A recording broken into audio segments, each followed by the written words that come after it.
बिस्मिल्लाहिर्रहमानिर्रहीम। अस्सलाम वालेकुम। Crazy bite hour and Bukkad gang में एक दफ़ा पे खुश आमदीद। ये देखें कितना खूबसूरत कलर, खुश रंग, खुश जायका शरबत या फिर मैंने ये बनाया है, जूस बनाया है। किस किस चीज़ से बनाया है आइए मैं आपको बताती हूँ।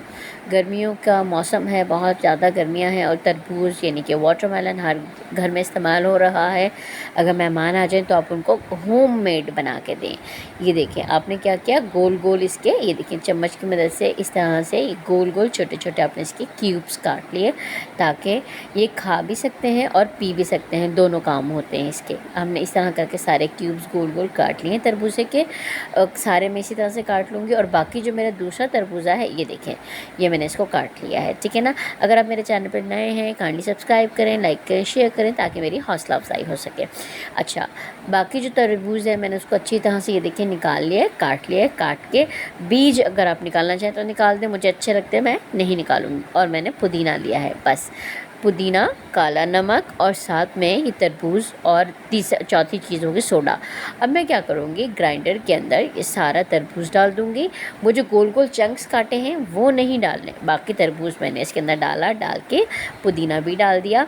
पानी डालने की आपको ज़रूरत नहीं पड़ेगी क्योंकि 95% तरबूज में पानी ही तो होता है, ठीक है जी। अब मैंने तरबूज भी डाल दिया ग्राइंडर के अंदर और पुदीना भी डाल दिया।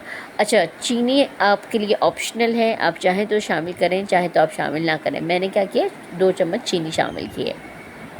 अब मैं क्या करूँगी, इसको अच्छी तरह से ग्राइंड कर लूँगी। ग्राइंड करके अब मैं इसको सर्व कैसे करना है, देखिए एक तरीका ये है, ये देखें ये मैंने इसको छान लिया है, छान के उसका गूदा अलग कर दिया, यानी कि पल्प अलग कर दिया है और इस तरह से छान के ग्लास में, और दूसरे ग्लास में मैं जो डाल रही हूँ उसके अंदर मैं पल्पी वाला डाल रही हूँ, यानी कि पुदीने का भी पल्प आएगा और आपका वाटरमेलन का भी पल्प आएगा। तो it's totally up to you, आपको कौन सा वाला पसंद है। कुछ लोगों को मुँह में आता है तो नहीं, पल्प आता है तो नहीं पसंद होता। अच्छा, जो मैंने छान लिया है उसके अंदर मैं क्या करूँगी, सोडा, कोई भी वाइट बॉटल यानी कि 7 अप वगैरह, या फिर आप वो डाल दें 7 अप डाल के। अब इसके अंदर पिंच ऑफ ब्लैक सॉल्ट यानी कि काला नमक जो हमारे यहाँ आम घरों में इस्तेमाल होता है वो मैं शामिल करूँगी। ये देखिए सोडा डालने के बाद यानी कि 7 अप शामिल करने के बाद अब मैंने ये इसके अंदर शामिल किया। अब इसके अंदर मैं डालूँगी वो जो मैंने काट के गोल गोल काट के तरबूज के पीसेस रखे थे वो मैंने इसके अंदर सारे शामिल कर दिए। इसीलिए मैंने आपको कहा था चाहे तो खाएँ चाहे तो पिएँ। और ऊपर से मैंने गार्निश कर दिया इसके साथ यानी कि पुदीने के पत्तों के साथ। और जो दूसरा वाला है उसके अंदर आप सिर्फ सोडा शामिल करें और पीने के लिए दे दें। ये आपकी मर्ज़ी है, आप उनको किस तरीके से देना चाहते हैं, ठीक है जी। ये बहुत मज़े की लगती है, बहुत रिफ़्रेशिंग होती है पुदीने की वजह से और आपके अंदर की गर्मी भी निकालती है, बहुत मज़ा आता है। इसको लाइक करें, शेयर करें और बहुत ज़्यादा रिफ़्रेशिंग भी होती है। ओके जी, थैंक यू, अल्लाह हाफ़िज़।